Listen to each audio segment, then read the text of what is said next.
Hey everybody, and welcome. We are so excited that you are joining us today. We have an awesome demo in store for you.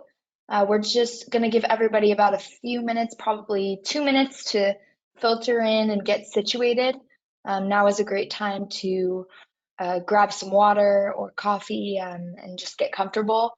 And then we will be ready to start in about 2 minutes. Thank you.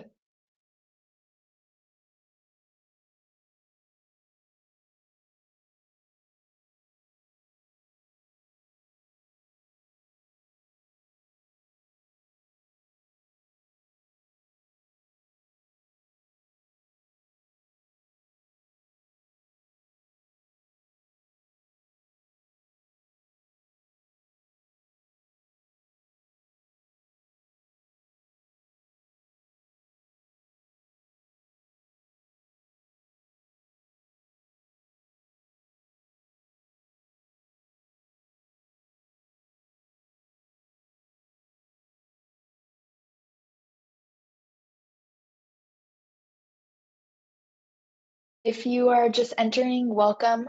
Just going to give everybody about 1 more minute to come into the meeting and get situated. Thanks for your patience.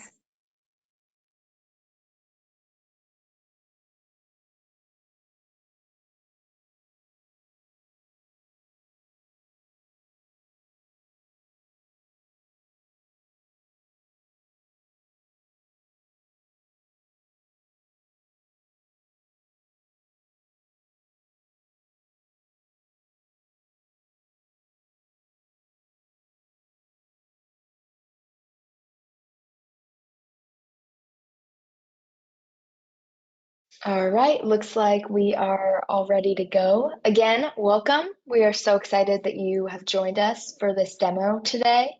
At this point, I am going to turn it over to our amazing presenters. Thank you, Madison, for the warm welcome, and welcome everyone to this week's demo. Today, we are going to be showcasing the emulation of infamous cybercrime malware, AttackIQ's new chapter on malware microemulations.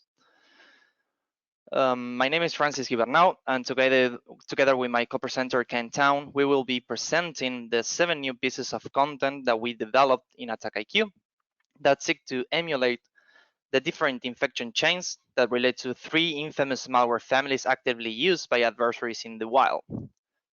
Today's presentation is going to be divided into 2 main sections. The first one, presented by me, will be an intelligence debriefing based on the 3 malware families that the adversary research team chose to emulate given their high level of importance, sophistication, and activity. During this stage, I will give some information about the chosen malware families, explaining their different periods of activities, evolutions in capabilities, and increasing sophistication, among other aspects. The second part is going to be presented by Ken. It will focus on a live demo on some of the previously mentioned pieces of content with solid detail on the various scenarios used, why these were chosen, and providing a general overview of the results and detections obtained. Starting with the intelligence portion, and to give a little bit of background to this presentation, it is essential to understand the diversity and complexity that currently exists in the cybercrime environment. The adversaries that make up these ecosystems can be divided into different categories. Some of them, called initial access brokers as an example, provide initial access to targets to other groups of attackers. These groups are interesting because they are the ones who generate threats in underground forums, selling access to databases or organizations around the world. In turn, other types of adversaries function as tool providers, generating a supply of chains, so to speak. This second category is what we are interested in emulating. These adversaries create, maintain, and improve tools that are sold as a service to other adversaries. Some of these services might be known as malware as a service, distribution or delivery as a service, hosting as a service, providing decentralization, or the most common of all, ransomware as a service. As this complex supply chain exists, a new layer of sophistication is created. This is because in the past, adversaries had to generate and maintain their own tools, thus unconsciously creating a particular footprint based on their tactics, techniques, and procedures. This is no longer the case in eCrime, as now an adversary can obtain an arsenal of very varied tools with different capabilities and sophistication levels. This allows the adversary to quickly change its footprint and in addition generates a large number of possible combinations, making efforts to attribute a chain of infection to a specific group almost non-existent. This is why AttackIQ has decided to start a new chapter of emulations, which focuses on emulating specifically those pieces of content that act as essential commodities in the infection chains of dozens of financially motivated adversaries. By taking this approach, it is possible to reduce and neutralize a large number of variant infection chains that usually use only a handful of common tools. Starting with the first malware family that I'm going to be discussing is called QuadBot. QuadBot, also known as QBot or Pink Slip Bot, is a modular second-stage malware with a vector capability that was initially designed to steal credentials. This tool is not associated with a specific threat group, but continues to be leveraged by multiple adversaries, primarily those involved in cybercrime operations. In recent years, QuadBot has been observed collaborating with various ransomware groups, acting as the initial delivery of attacks using Megacortex, PoundLockern, Egregore, Prologue, Maze, Revil, Conti, and lately Black Basta. The malware has been under constant development since its initial discovery in 2007. Its currently primary purpose is to act as a downloader and stager for other pieces of malware. Infections starting with QuadCop have been observed to lead to compromised tools and malware such as CobaltStrike, BroodRatel, Mimikatz, and Bloodhound. The contents that were released on the 25th of January of this year comprise the first attack graph, which is based on a September 2022 infection chain, which starts with an ISO image file attempting to defeat the mark of the web protection. This is a security feature that prevents malicious files and attachments from being opened that came from the internet. During this campaign, the adversary delivered BroodRatel and a CobaltStrike-like penetration testing framework. Additionally, the perpetrator deployed CobaltStrike for lateral movement and SharpHound in order to discover Active Directory organizational units, group policies, domains, user groups, computers, and users. During the last stage of this attack, the attackers exfiltrated the stolen data. The second piece of content released, based in June 2022 infection chain, involves the emerging Black Basta ransomware group using the QuadBot for initial access and lateral movement, while taking advantage of the Print Nightmare vulnerability. This was during this activity, the attacker distributed QuadBot using spear phishing emails containing Excel 4.0 files with macros. The last infection chain that took place in October 2021 is based on observed activity where QuadBot was observed quickly spreading while stealing browser information and email data. Following the opening of an XLS document, the initial QuadBot DLL loader was downloaded and saved to disk. Once executed, the QuadBot process creates a scheduled task in order to elevate itself to the system. QuadBot injected into many processes, but one of the favorite in this instruction was Microsoft Remote Assistance. Within minutes of landing on the compromised system, a series of discovery commands were executed using Microsoft utilities. This is why it's called the living off the land techniques. The second malware family to discuss is Bumblebee. Bumblebee is a loader discovered by Google Threat Analysis Group in September 2021. It is linked to multiple adversaries in the cybercrime world, and threat actors began transitioning from Bazaar Loader and Bugbot, other types of loaders, in February 2022 and started preferring Bumblebee, which was improving and gaining new functionality quickly. Bumblebee is under constant development and contains elaborate evasion techniques, including complex anti-virtualization checks, making detection and analysis difficult. This malware family acts as an initial delivery mechanism and has been observed dropping CobaltStrike and Meterpreter. Attacks using Bumblebee detected by Google were linked to Conti and Diablo ransomware intrusions.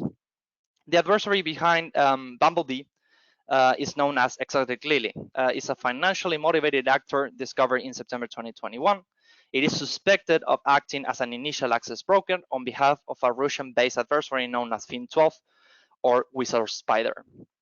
Primarily attacking via spear phishing, Exotic Lily activity is estimated that they were sending more than 5,000 emails per day to 650 organizations worldwide. In this case, 2 new pieces of content were released on February the 3rd. The first one, based on May 2022 infection chain, took place where adversaries were observed using Bumblebee through the delivery of ISO files containing a malicious link and DLL file. In this case, the usage of an ISO file is the same to defeat the mark of the web protection. After the execution of Bumblebee, multiple processes were spawned with the goal of injecting Meterpreter into another running process to conduct reconnaissance on the workstation and the network. The actor then queried domain controllers, mapped domain joint computers, enumerated activity directory trusts, and listed domain admin accounts. The last piece of content, based on April 2022 activity, is based on a wave of attacks that Bumblebee, in which Bumblebee was observed being dropped as a password-protected zip. These attacks occurred prior to the previously discovered activity and share many of the same techniques. The main difference was in the way that they accessed additional remote system. This time, the actors remotely executed commands through the command line and leveraged kernel roasting to gain privileged access to additional hosts.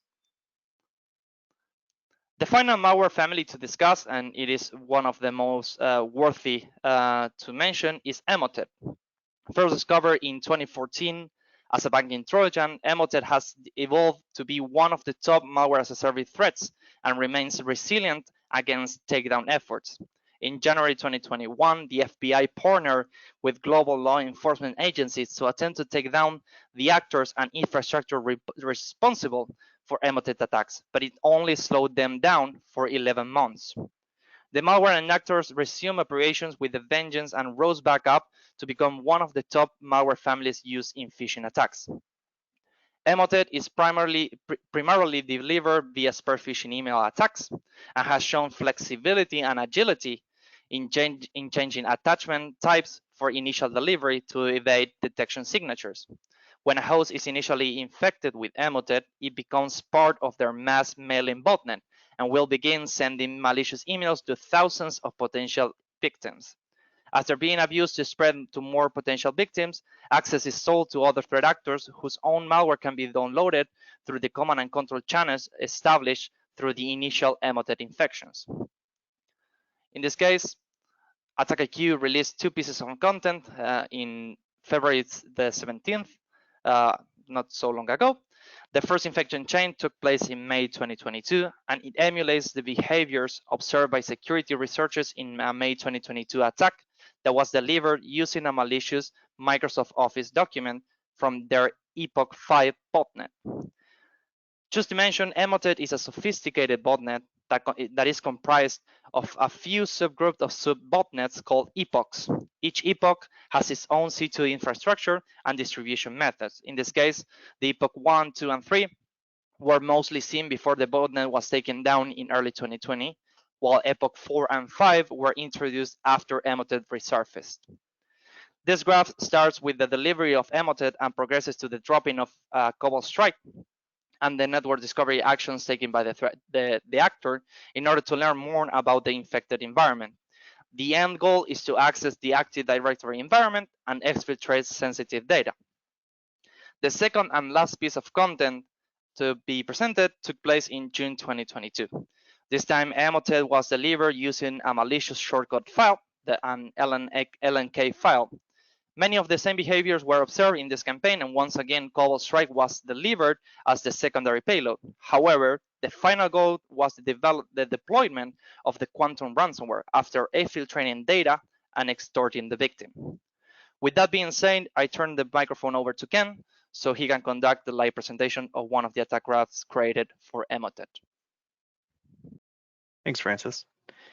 We're gonna go ahead and swap over screens. Okay, so we want to talk about one of the Emotet attack graphs that Francis covered. In this case, we're going to talk about the CobaltStrike using Mimikatz to deploy quantum ransomware. And the first place you want to go when you log into our platform is our assessment templates. So you open up the little hamburger icon, go under assessments and pick template library. This will take you to all of the content that we have released ourselves in the assessment form and attack graphs.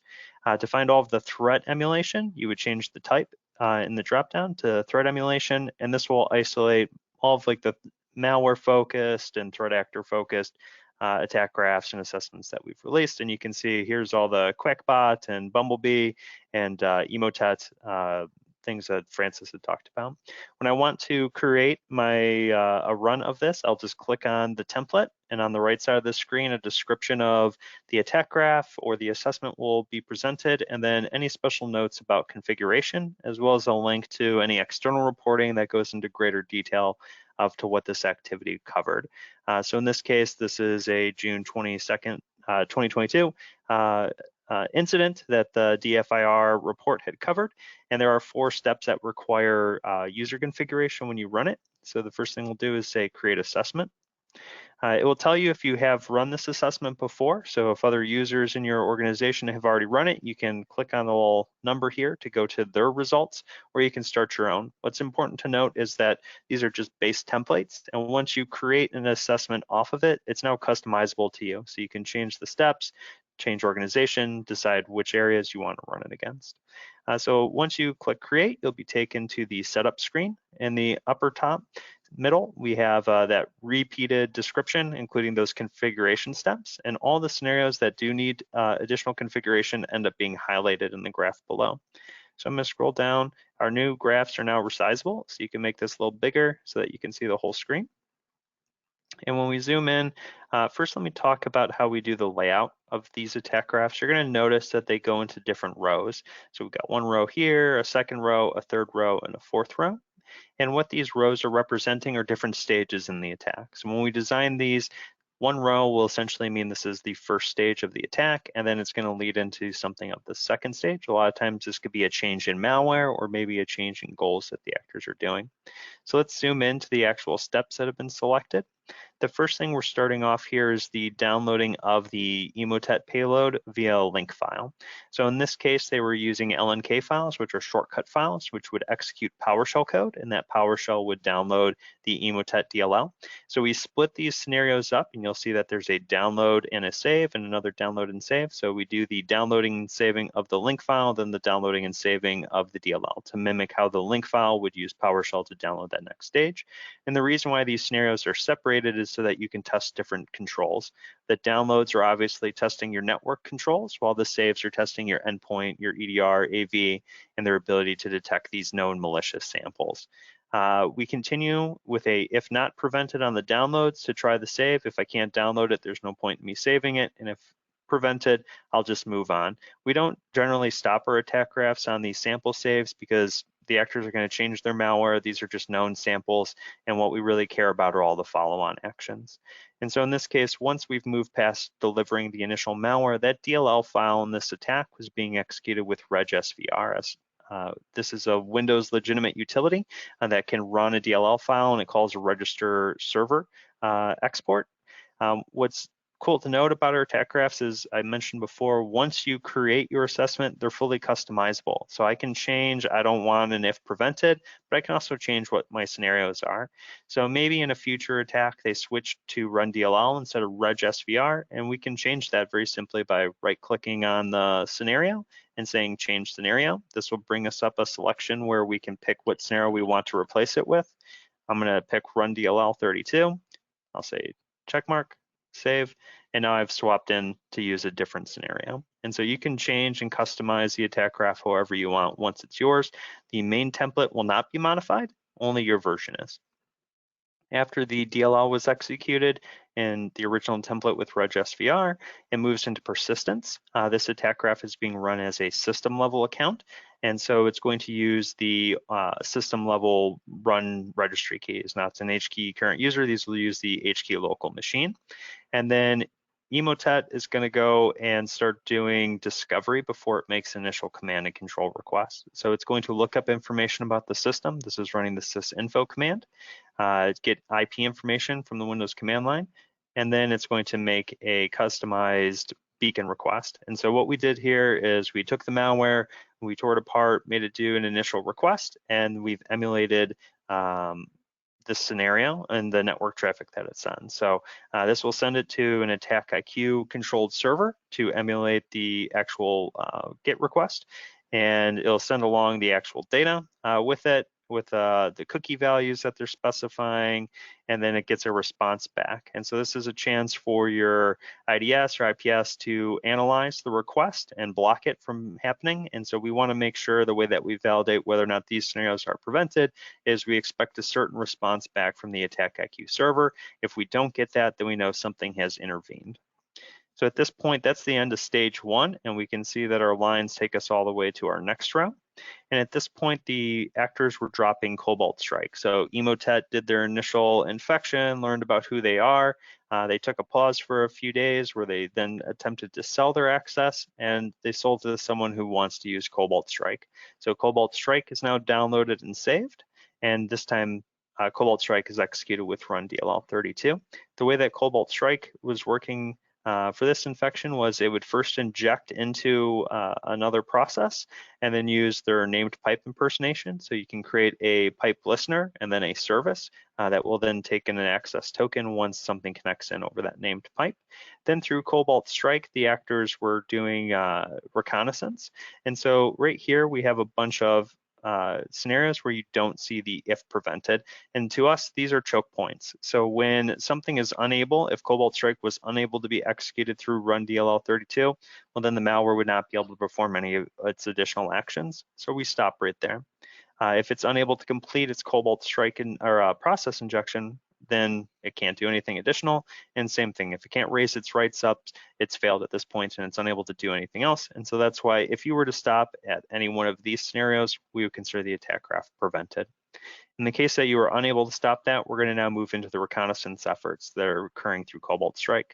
They're learning about Active Directory, so they're getting the domain remote systems, the administrator accounts that are domain administrators, what other trusted domains are in this environment and forest, and then enumerating domain controllers via NLTest. And this brings us to our first scenario that is colored red. And this aligns with this banner up at the top where it says our attack graph is not runnable. We need to configure these. So if we right click and go into the configure scenario parameters, we can see that this is expecting a domain. So we'll type in our domain, hit save, and the scenario should now turn white, meaning that it has all the information that it needs. If you need additional information about what those parameters are looking for, you can just click on the name of the scenario and it will bring up its description. And this will walk through the actual scenario, what it's doing, what kind of values you need to provide in order for it to be successful. It will also give you its outcome, what it's looking for to decide if it's been able to be prevented or not prevented. And this applies to every single scenario on the list, even if it doesn't need configuration. You can just click on it and it'll tell you more information about what commands are actually being run. After that, does some system owner group discovery, and then they were using Mimikatz to dump passwords. So we'll dump passwords with Mimikatz, and this stops the reconnaissance phase. We move on to their third stage. They're looking up permission groups. They're doing Active Directory using a third-party tool called AdFind, so another red one. You would configure it, and in this case, you have to provide the domain that you need to connect to, that you want to do reconnaissance on, as well as the AdFind binary itself, as it's not available for distribution through our platform due to licensing restrictions. And then it's going to scan for remote systems. So now that it's collected everything it needs to know about the currently infected host and all about the Active Directory environment, it's time to look at the other systems that are on your network. This first scenario is going to use Nmap, and it's going to scan for any other systems on your local network that have SMB, RDP, or LDAP ports open. And then we move into a chain of activity that we attempt to move lateral to them. In the report, they were observed using WMI to execute remote commands, as well as using remote desktop. And so we have two scenarios that you can try. the lateral movement through WMI, which needs a host to try to connect to and credentials, and the same thing with remote desktop. The way that we've done our logic is if I am successful via WMI, there's no reason for me to do my RDP, so we'll move on to the next stage. If I can't do WMI, I'm going to move into using remote desktop. So that's why the if prevented goes here and our not prevented goes to our rapid collection of files. This stage, we're moving into the final ransomware side, and it's going to first collect some files that it wants to exfiltrate. So we rapidly collect a bunch of files matching specific extensions, and then we exfiltrate some sensitive data over HTTP. So you can test DLP security controls. And then we come down to our final stage of malware, in this case, quantum ransomware. So quantum ransomware is downloaded and saved to the system. It is also executed through run-DLL32. And then we call our Conti file encryption scenario. And so this scenario emulates a ransomware infection using the same encryption logic that Conti uses. And the reason why we've chosen Conti is because Quantum is actually based off the Conti source code. So this one is going to expect a path of files that it wants to encrypt. So you pick what directory you want it to start with. You can stage your own specific directory. If there's one that you're monitoring, you can just pick a generic users, all users directory, and then it's going to perform depending on the options selected here. So in this case, we have a bunch of different ransomware algorithms and primitives that are being used. The Conti one will select Conti by default, and it uses a blacklist of file types that it's not going to encrypt, and then uses 4096 RSA, and we'll go to cha-cha 20 if you don't have hardware support for that. And then we limit the number of files that we're going to do just so that we don't take up your whole day encrypting all files on the drive. What's important to call out is that every one of these scenarios is reversible. We are non-destructive in all of these runnings, and so in the Conti file encryption, backups are made of all files before the encryption is attempted. This way, if there is a security control that blocks us halfway or something goes wrong, you can recover and restore all of those files. All of that happens automatically. A separate process is monitoring whether or not the graphs were completed. And if for whatever reason the graph is killed, we immediately go in through our emergency cleanup process and restore every one of these scenarios back to how the system was configured beforehand.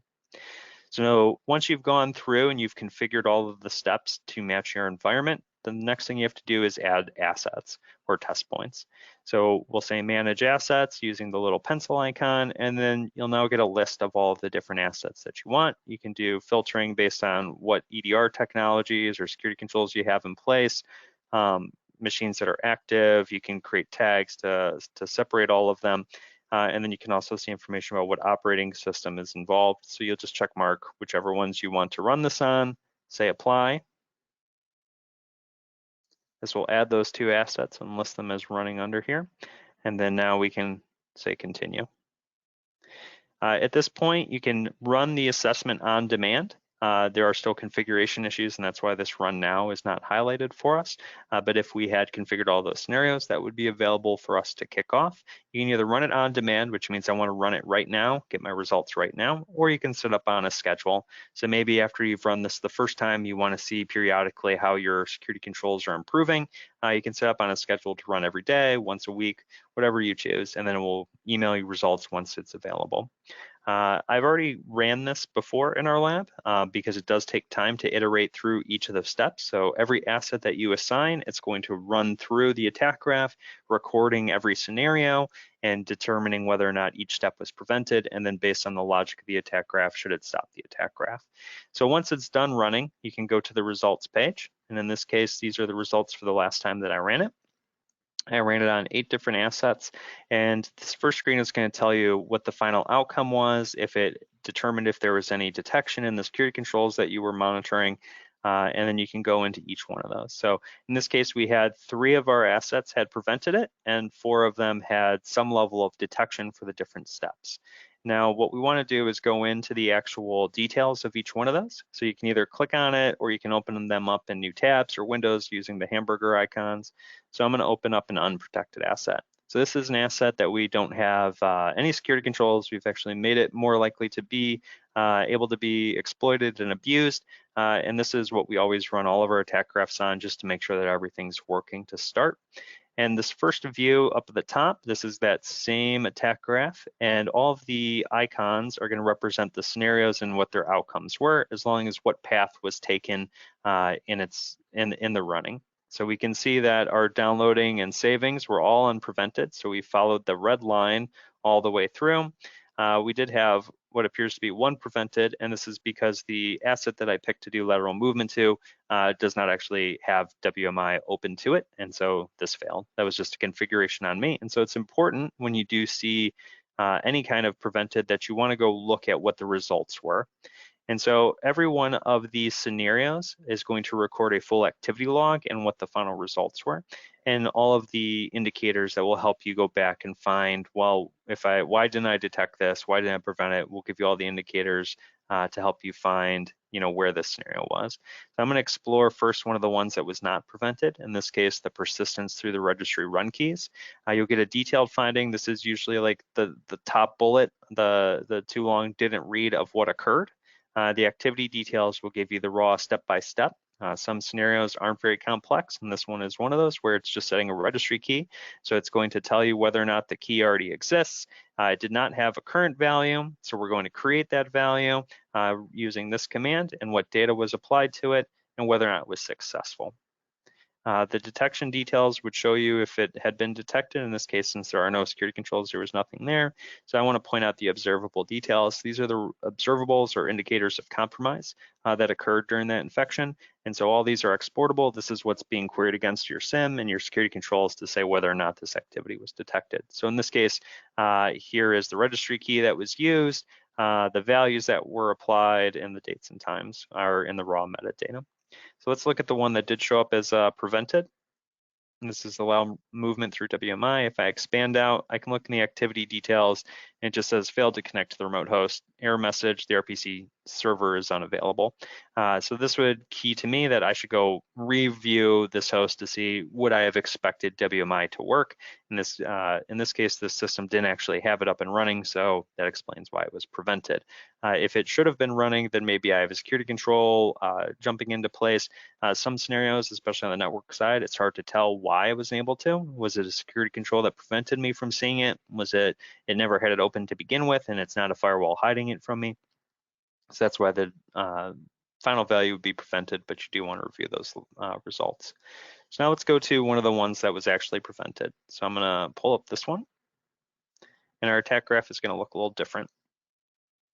So in this case, we have the whole second half of the second stage, and the third and fourth were not attempted because we ran into a prevention at the code injection. So as I talked about when we were going through the individual steps, there are certain scenarios that we consider choke points. And obviously, if CobaltStrike can't inject and run its payload, well, CobaltStrike then can't do any of CobaltStrike's things. So in this case, the compromise would have stopped at the delivery of CobaltStrike.